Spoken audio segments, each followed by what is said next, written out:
কাসালি tone, একটা গজল গাও। আমি তো দাদা গজল গাইতে পারি না, আর আমার তো কণ্ঠ ভালো না। আরে যাওয়াই তাই একটা গাও।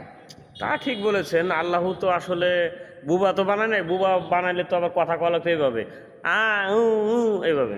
আচ্ছা ঠিক আছে, আল্লাহ কাছে লাখ লাখ শুক্রিয়া, যেহেতু বুবা বানায় নাই হয়তো মানুষ আমার কণ্ঠ শুনতেও পারে। ঠিক আছে, একটা শুরু করি।